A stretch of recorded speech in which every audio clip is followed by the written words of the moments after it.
Hi there, I'm Jeffree. I'm a meditation composer. That is, I write music for meditation. And I also teach meditation. I help people to meditate.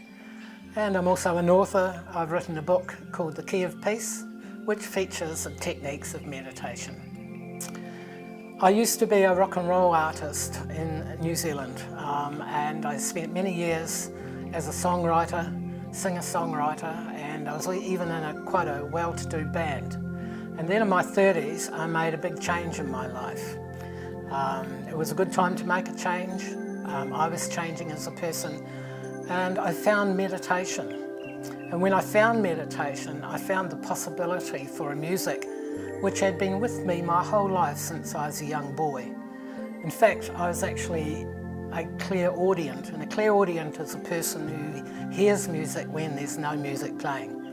And I had these experiences when I was a young lad, and one of the things that I noticed when I went in the botanical gardens at the north end of Dunedin was this feeling of some sort of familiarity in being in a place that had this vibe, had this energy about it that was kind of calling me. And what happened was that I began to hear music playing.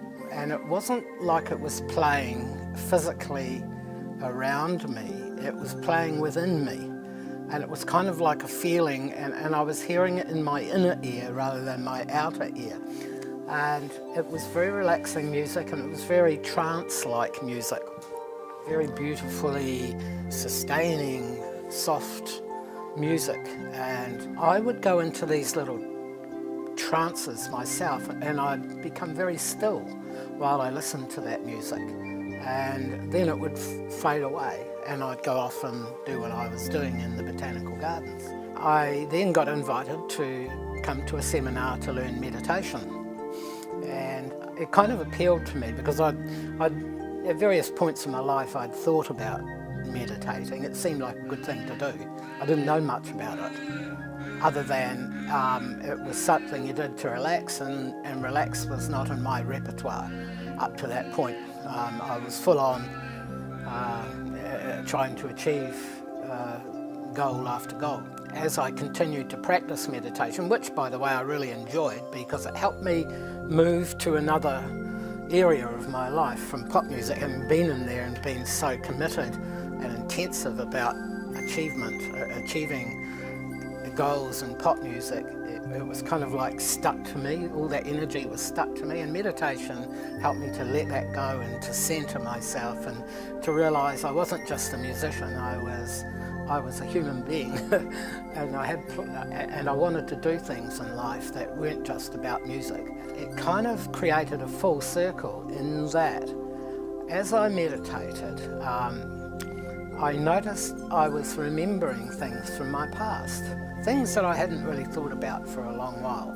As the music came to me in my meditation, as I recreated those experiences in my meditation, I noticed that the music that I had heard way back there in my life was totally right for meditating to. It was exactly the right speed, tempo, tone, texture, and I thought, well, maybe I could use this as a meditation support. So, because I think that while I was learning to meditate, one of the problems that people around me and myself to some degree were having was that was background noise happening, trying to keep still for a long time, and getting rid of your thoughts, having a clear mind, and by pushing your thoughts away.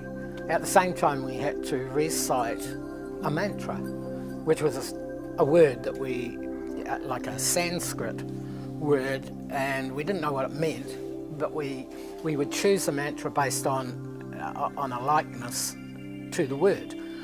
So we would be repeating this word over and over in our mind, trying to keep all our thoughts away, trying to stay still. And a lot of people couldn't achieve that. It was just too much to ask of people who were busy people. But the music, I think, was able to do that. So what I actually ended up doing, and I did it within a few months, I really focused a lot on those experiences I was having as a child and what the music was playing at that time, and with a view to recreating that music.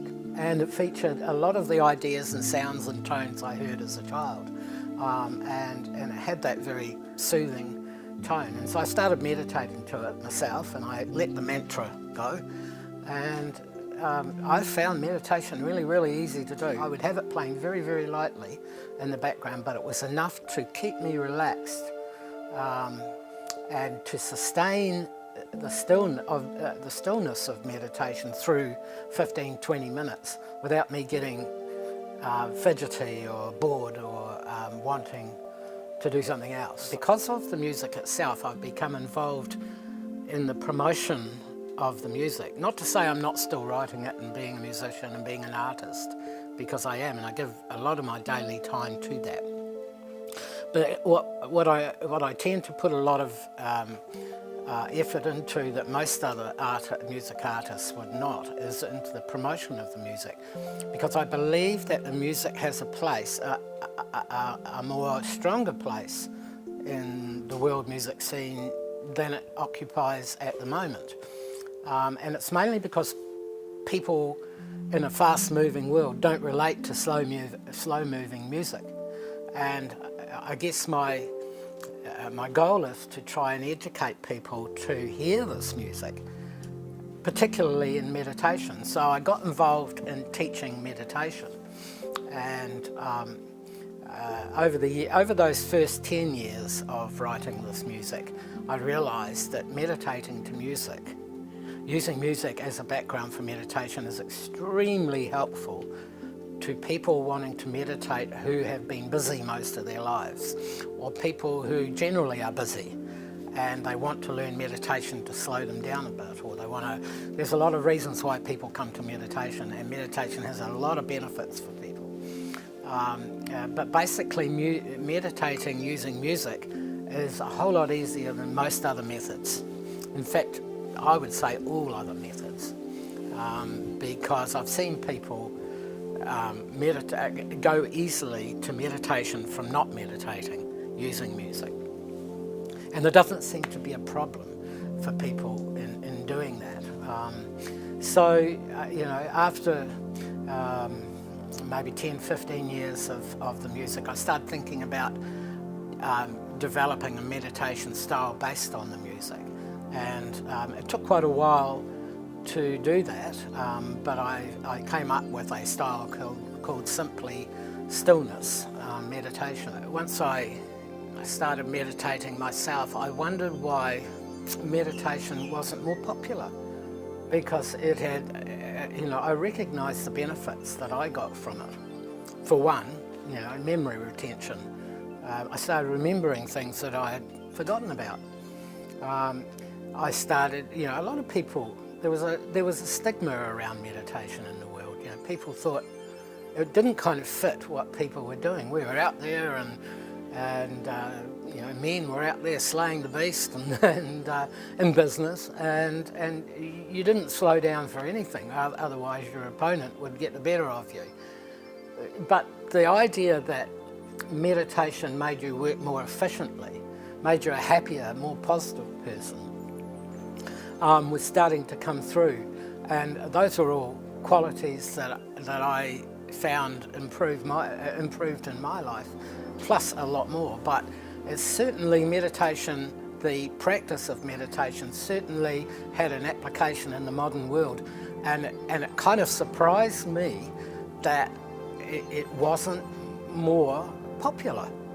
And so I realised that, well, maybe I need to try and get involved in popularising meditation, because it has such great benefits for the world, and it will make the world a better place too.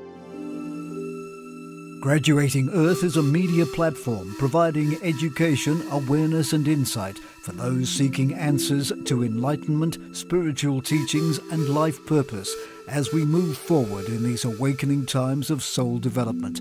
Contact us at Graduating Earth on Facebook, Instagram and Twitter. Graduating Earth is created by Andre Lacoste. All videos are free to use and distribute.